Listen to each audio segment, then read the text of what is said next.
अस्सलाम वालेकुम students, it's me sir Abdullah Hanif लाटा चंदा। अंदर हमने इससे पहले वाली वीडियो में हमने क्वेश्चन नंबर 1 एंड 2 आराम से रिलैक्स होकर करा चंदा। उसमें जितनी डिफ़िकल्टीज़ थी बच्चों ने मुझसे व्हाट्सएप पे मैसेज करा। अल्हम्दुलिल्लाह आई एम ग्लैड कि चंदा आप लोग सवाल पूछ रहे हो। इसका मतलब है चंदा आपके कॉन्सेप्ट बन रहे, वो नहीं चंदा कि जस्ट आए और कॉपी पेस्ट करा गया। आपको पता है हमारे सिस्टम में क्रिटिकल थिंकिंग होती है ना। मैं आपको दिखाता हूँ चंदा। हमने क्वेश्चन नंबर देखो 2 भी करा, शाबाश देखो पूरा करा, और क्वेश्चन नंबर 1 भी करा। और बच्चों ने सवाल पूछे, सर आपने क्यों कांस्टेंट ग्रेड नहीं बोला। मुझे बहुत खुशी हुई। ये भी पूछा सर कि ये आपने सेकंड मेथड क्यों गलत बोला था, फर्स्ट वाला क्यों ठीक है चंदा। ग्राफ के बच्चों के कॉन्सेप्ट क्लियर हुए क्लास। ये चंदा हम पेपर सॉल्व कर रहे हैं मई जून 2025, ओके ना। अक्टूबर नवंबर तो ऑलरेडी मेरे बहुत सारे बच्चों ने देख लिया। तो चंदा आपके जितने भी चंदा फ्रेंड्स हैं उन सब के सर्कल्स में चंदा शेयर करो। जितनी चंदा आप नॉलेज शेयर करोगे इतना चंदा आपका भी फ़ायदा होगा, ओके। चलो शाबाश। क्लास क्वेश्चन नंबर 3 की बात करें। Shows at flat tyre on a road, okay. Car हमारे पास flat tyre. Class real life example, the tyre needs to be inflate. Class इसको हवा चाहिए चंदा, कॉमन सेंस की बात है। The force exerted by the flat tyre on the road is, okay चंदा ये चंदा फोर्स है। The area of flat tyre चंदा एरिया भी गिवन चंदा। प्रेशर निकालना है तो चंदा आपको पता है प्रेशर का सॉलिड का फॉर्मूला होता है क्लास फोर्स अपॉन एरिया, याद है शाबाश, या weight upon area. Force given है क्लास 1350 चंदा, और I have been giving the area 0.0070, okay शाबाश। चंदा कैलकुलेटर हाथ में रखो ताकि भाई आप लोग के एग्जैक्ट आंसर आएगा तो मज़ा आता है भाई। 0.0070 प्लस आंसर आएगा 192,857। बताओ कितना बड़ा नंबर आ रहा है, बताओ, ओके। तो चंदा इस फॉर्म में देखो, आप खुद आपको ये आंसर पसंद नहीं आएगा तो CIE कैसे मानेगा। तो भाई इसको हम ले आते हैं पॉइंट चंदा आखिर में 1 2 3 4 5। तो चंदा आ रहा है 1.9 एक्सपोनेंट 5। कोई प्रॉब्लम चंदा, ओके चंदा। तो आपने आंसर लिख दिया 1 पॉइंट। इस तरीके से चंदा आप क्लास पेपर में आंसर लिखोगे तो definitely you would be getting the full marks इंशाल्लाह। क्यों नहीं आएंगे यार, नथिंग इज इम्पॉसिबल। अच्छा भाई दूसरा सवाल चंदा, पार्ट भी बहुत अच्छा है। Air is pump into the tyre. ऐसी बात है, एयर मैंने चंदा पम्प कर दी, ओके। जब एयर बढ़ेगी class, this increases the pressure inside, okay, pressure बढ़ेगा। The force exerted on the tyre does not. Class force नहीं चेंज हो रही, ओए होए होए भाई, फोर्स क्यों चेंज नहीं हो रही। Shows how the area of the tyre with road changes. Common sense की बात है क्लास, आपको पता है चंदा के प्रेशर और फोर्स का एरिया का चंदा इन्वर्सली प्रोपोर्शनल है। आपको पता है प्रेशर है डायरेक्टली प्रोपोर्शनल टू फोर्स, समझ आ रहा है चाबार। प्रेशर, अब फोर्स चेंज नहीं हो रही तो फिर क्या चीज़ चेंज होगा, एरिया। एरिया समझ आ रहा है चंदा। और अगर फोर्स चेंज नहीं हो रही क्लास का मतलब एक चीज़ कांस्टेंट है तो एरिया कम होगा, शाबाश। तो आपका प्रेशर बढ़ेगा क्लास, मज़ा आ रहा है। तो क्या बोलोगे चंदा, increase pressure increases by decreasing area, okay. तो pressure increases as area decreases, समझ आया शाबाश। तो इस तरीके से क्लास आपने याद रखना चंदा कि किस तरीके से हमारे पास जवाब आ रहा है। एरिया कम होता है चंदा तो आपके पास होता है। तो क्लास में जब मैं कराता हूँ चंदा तो मैं ये बताता हूँ एग्जाम्पल के 50 सस के पेट में दर्द होता है कि भाई आप देखते हो हील्स पहनती हैं हमारे सामने जितने भी हैं, वही हील्स आप पहनना शुरू हो जाओ, मर्द अगर पहनना शुरू हो जाए तो आपको अंदाज़ा होगा चंदा जो एरिया होता है जो हील्स का कितना कम होता है और कितना प्रेशर लगाना पड़ता है। और ऑन द अदर हैंड में अगर शूज़ की बात करूं या एलिफेंट की, कभी आप देखो ना ज़रा रियल लाइफ में एलिफेंट की ज़रा फीट की तरफ देखो, ज़रा उनका फुट देखो कितना बड़ा होता है, तो सोचो वो किस तरीके से अपना पूरा वेट को बैलेंस करता है। अब मज़ा आ रहा है। तो रियल लाइफ जब तक नहीं पढ़ोगे चंदा तो मज़ा नहीं आएगा, ओके। अच्छा, inside the inflated tyre the particle against the wall. Class momentum की बात करें चंदा, मोमेंटम तो क्लास आपको पता है चंदा क्या होता है शाबाश, it is a product of mass and velocity. Speed मत बोलना चंदा, momentum vector quantity, it is the product मतलब मल्टीप्लाई चंदा, it is the product of mass and class velocity. जितना क्लास अच्छा पढ़ोगे चंदा उतने CI में नंबर आएंगे इंशाल्लाह। Using ideas about the momentum, explain why there is a force on the wall of the tire as the particles collide. ये class मैंने चंदा आपको मैंने शायद बताया भी था कि ना न्यूटन थर्ड लॉ के मुताबिक अगर कोई force wall of the tyre पे लगा रहा है तो चंदा टायर भी तो वॉल पे लगाएगा चंदा, याद आया शाबाश। तो 2 नंबर का सवाल है, तो आप क्या बोलोगे चंदा कि चलिए आपके पास rate of change of momentum okay is called force. Okay, तो आप याद रखो चंदा कि कोलिजन के वक्त आपको पता है कि कोलिजन के वक्त चंदा पार्टिकल्स कोलाइड करते हैं तो चंदा डायरेक्शन भी चेंज होती है वेलोसिटी की, और चंदा इसकी मोमेंटम भी चेंज होगा। ओके, तो हमेशा दिमाग में याद रखो कि इक्वल, देखो न्यूटन थर्ड लॉ अप्लाई होगा। यहाँ क्या लगाओ चंदा, Newton third law, Newton third law लगाओगे। और न्यूटन थर्ड लॉ में क्लास पहले वाले में लिखवा चुका हूँ कि अगर ए बॉडी बी पे फोर्स लगाएगी तो same force will be applied by B on body A. चंदा याद है चंदा मैंने सारा आपको लिखवाया था, तो चाहो तो वर्डिंग आप लिख सकते हो, कोई टेंशन वाली बात नहीं, लेकिन ये मत नहीं लिखना कि इक्वल एंड अपोजिंग फोर्स, ये उल्टी सीधी बात मत लिखना। जो मैंने लिखवाया है पुरानी वीडियो में जाके देखो, मज़ा आएगा। तो इसमें क्या बोलोगे चंदा, force of equal size on the tyre. Okay, force of equal size on the tyre. Okay, और वॉल ऑन द पार्टिकल, यानी जितनी फोर्स वॉल टायर पे लगाएगा उतनी ही फोर्स टायर भी लगाएगा वॉल पे। तो ओके, तो क्या बोलोगे, force of equal size on tyre, force of equal size on tyre. Okay, या टायर पे लगाओगे या चंदा कहाँ लगाओगे, वॉल पे लगाओगे या ऑन पार्टिकल पे लगाओगे, जिस पार्टिकल पे फोर्स अप्लाई हो रही है।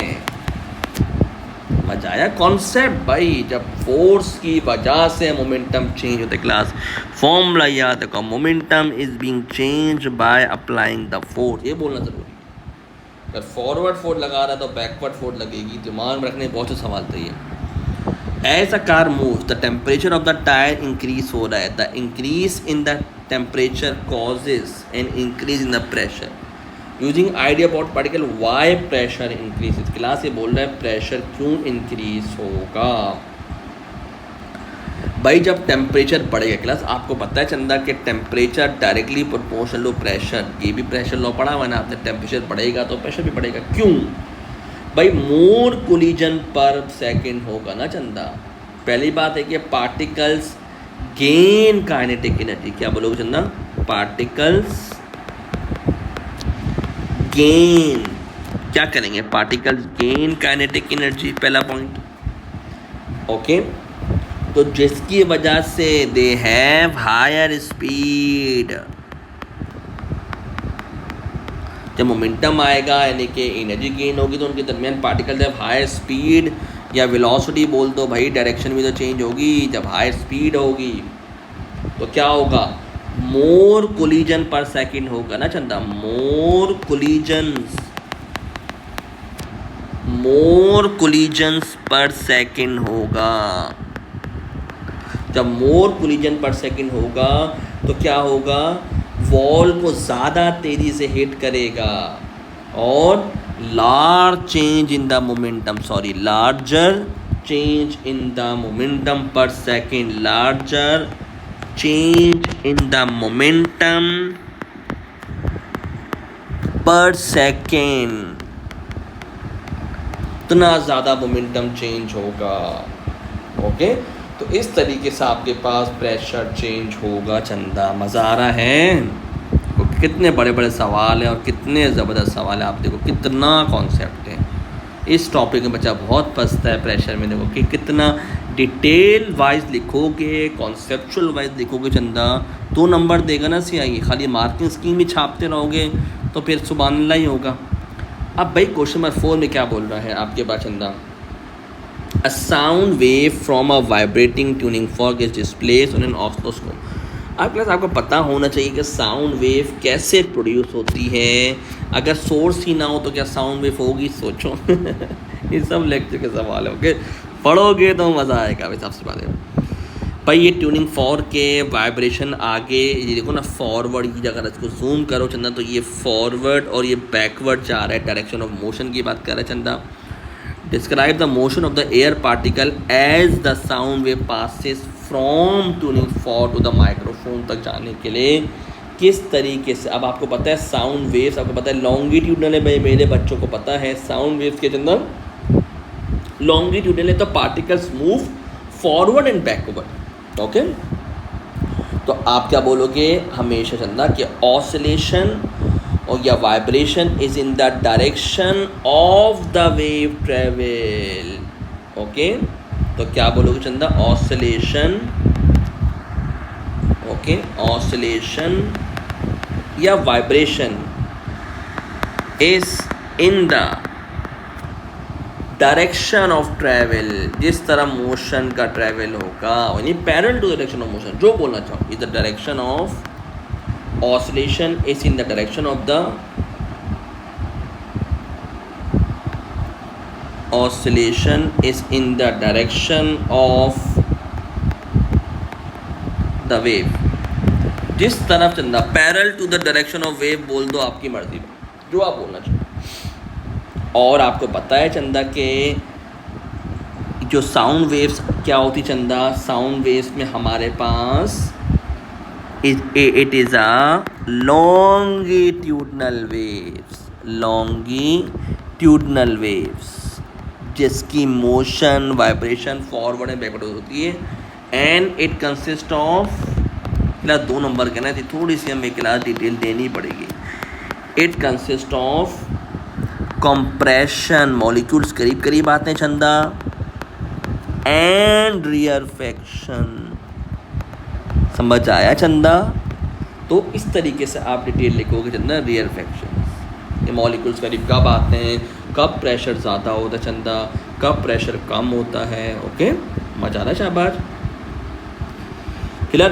show the trace key also when tuning for vibrates class, the frequency of the sound is constant. What is meant by frequency class? frequency की बहुत सारी definition है, जो लिखना चाहो, number of oscillation per second, number of complete wave passing a point per second, जो बोलना चाहो आप लिख लो, और number of crust per second, जो बोलना चाहो आप लिखना चाहो। ओके, तो आप बोल सकते हो number of oscillation per second भी सही है चंदा।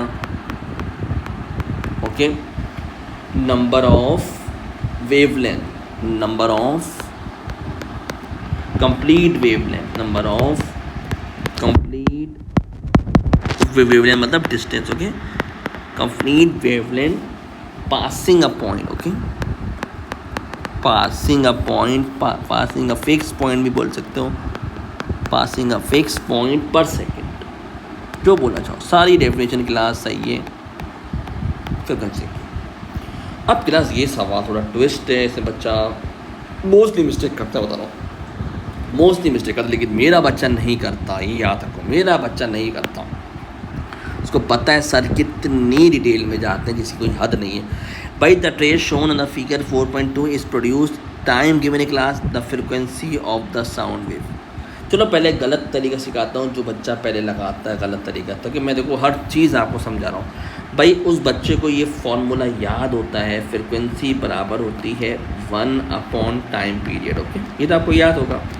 टाइम आपको गिवन है, आपने लगाया 1/0.050, ये लगा दिया आपने क्लास।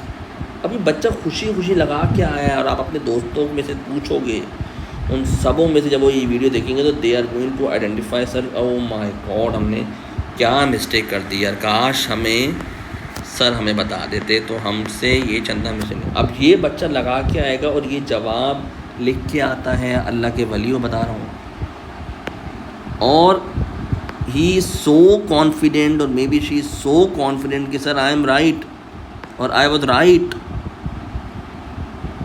ओके, अब दिखाता हूँ, ये क्लास रॉन्ग है, दिस इज रॉन्ग। अब आप बोलोगे सर फॉर्मूला तो सही लगाया है ना, फॉर्मूला कब गलत लगा दिया? मैं फॉर्मूला की बात करी नहीं ना, फॉर्मूला ठीक है। अल्लाह के बंदो फिगर बोल दिया 4.2, फिगर देखनी पड़ेगी आपने ध्यान से। भाई जंग करनी तो दो दो नंबर पे जंग होती है, याद रखो। अगर एम मुस्तकबिल बनाना है तो एक एक नंबर हमारे लिए मैटर करता है, मेरे बच्चे के लिए बहुत मैटर करता है। अब भाई इस वेव को देखो, इसमें कितनी नंबर ऑफ वेव बन रही है। अगर आप गौर से देखो चंदा, तो आपके पास एक वेव, फिर दो वेव, 2.5 वेव बन रही। क्या बन रही चंदा? 2.5 वेव बन रही। क्या बन रही चंदा? 2.5 वेव बन रही। ध्यान रखना, ये पूरी एक वेव आ रही, फिर रिपीटेशन होगा, दो वेव आती है, फिर 2 यानी कि 2.5 हर्ट्स आपके पास वेव जा रही है। Okay, 2.5 wave. क्या चंदा? 2.5 वेव है। 2.5 वेव जारी जो आपको नज़र आ रहा है। क्लास अच्छी तरह समझो। ओके, मुझे तो एक वेव चाहिए। आई वॉन्ट वन वेव, मुझे एक वेव चाहिए क्लास। और टाइम क्या है मेरे पास? ये ना 0.05, यानी क्लास इसमें आप लगाओगे फ्रिक्वेंसी का दूसरा formula class, number of, sorry class ये बच्चा नहीं लगाता, ये तो बता रहा हूँ चंदा, नंबर ऑफ वेव्स पर second.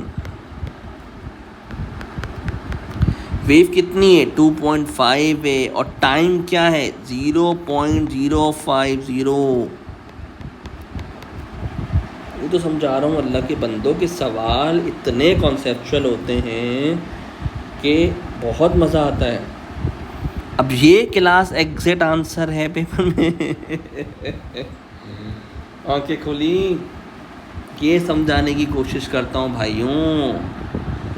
50 hertz is the answer. अब जो बच्चा ये लगा के आएगा वो कैसे आइडेंटिफाई करेगा भाई यार ये आंसर रॉन्ग है, वो ठीक है। नंबर ऑफ वेव पर सेकंड वाला फॉर्मूला बच्चे को याद ही नहीं होता, यार फॉर्मूला भी पता ही नहीं होता, मेरे ख्याल से नॉलेज ही नहीं होती। ओके, अच्छा जी, अभी पार्ट चल रहा है ना, क्वेश्चन नंबर, सॉरी वही पार्ट चल रहा है, 4 का पार्ट 3 चल रहा है चंदा। इसमें क्या बोल रहा है आपके पास? A student neared the tuning fork, observed the trace and listened. He noticed that the amplitude of the trace decrease हो रहा है, यानी एम्पलीट्यूड कम हो रहा है। आपको पता चलना है amplitude directly proportional to loudness. अगर एम्पलीट्यूड ही कम है इसका मतलब है आवाज़ धीमी आएगी, क्वाइटर आएगी। तो आप क्या बोलोगे कि क्वाइटर बोल दोगे चंदा कि आवाज़ कम आएगी। ओके, या बोलोगे लेस वॉल्यूम, जो बोलना चाहो आपके लिए। ओके, लेस लाउडनेस, क्वाइट, समझ रहा? शाबाश। ओके, अब पार्ट 4 में क्या बोलेगा? ये पार्ट 4 में से सवाल है। The tuning fork is replace by new tuning fork that produce sound wave half of the frequency. Class frequency आधी, यानी इसका मतलब है अगर मैं फ्रिक्वेंसी का फॉर्मूला लिखता हूँ 1 टाइम पीरियड, यानी फ्रिक्वेंसी में आधी करूँ क्लास तो टाइम पीरियड बढ़ जाएगा। अब एक वेव को आराम से आएगी। अभी इसमें आप देखो, ये एक वेव है, ये दो वेव है, अभी 2.5 वेव है, और लेट सपोज ये बॉक्स है 1 2 3, 1 2 3, यानी कि 3 बॉक्स में होगा। एग्जाम्पल दे रहा हूँ, 3 सेकेंड लग रहे हैं, तो अब 6 सेकेंड लगेगा और एक ही वेव आएगी क्लास। अब क्या आएगी चंदा? एक ही वेव आएगी। ये समझा रहा हूँ, कॉन्सेप्ट इतनी डिटेल में जाना पड़ता है, जब जाके समझ आएगा चंदा। तो आप क्या बोलोगे क्लास?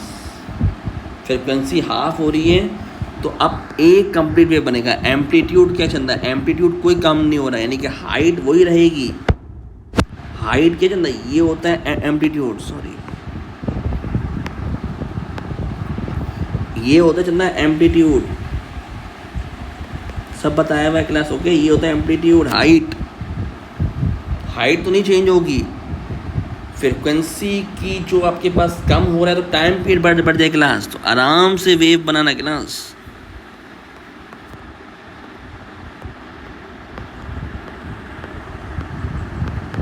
कोई प्रॉब्लम, कोई इशू? एक वेव बनी, that's it.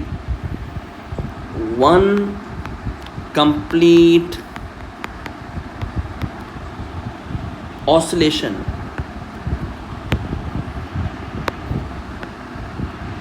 One complete oscillation या वेव। मजा ही एक वेव बनेगी, कहने का मकसद है चंदा एक वेव पेपर में बड़ी सी बनेगी। टाइम क्योंकि बढ़ गया ना, वेवलेंथ एम्पलीट्यूड सब सेम रखना चंदा।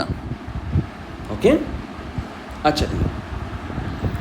पार्ट सी क्लास बहुत अच्छा सवाल है, इसमें बच्चा बहुत कंफ्यूज क्लास होता है। पार्ट सी में shows 3 adjacent wave front class sound wave as the wave front move toward the gap it open another student stand at P on the side of the hears the sound। सही है। draw the 3 wave front as they passes through the gap।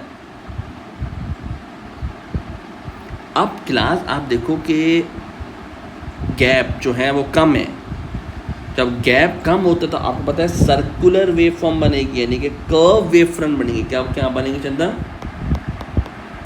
Curve wave front बनेंगे। Okay तो इस तरीके से आप बनाओगे चंदा कि आपके पास कि इनकी जो वेव लेंथ, याद रखना ये कहलाती है क्लास वेव लेंथ। तो क्या बनेगा? Same wave length on left, same wave length on left होगा। ओके और वही आपके पास class same wave length on curve पे भी होगा, on the right side. Wavelength यानी कि डिस्टेंस बिटवीन द वेव की बात हो रही क्लास, समझ आ रहा है? तो प्रॉपर तरीके से क्लास आप कर्व बनाओगे क्लास प्रॉपर एग्जाम में। ओके ओके ओके सर, बस सर्कुलर करवाना चाहिए क्लास और इक्वल डिस्टेंस आपका रहना चाहिए वेव लेंथ। ये बात हो रही क्लास, ये वेव लेंथ। ओके तो ये ज़्यादा है, थोड़ा और बनेगा। ओके सेम वेव लेंथ आप स्केल से कर लेना मेजर, 1 सेंटीमीटर है, देख लेना पेपर में, रिलैक्स होके। State the name of the process involve wave front class. अब ये तो प्रोसेस आपको याद है, डायफ्रैक्शन।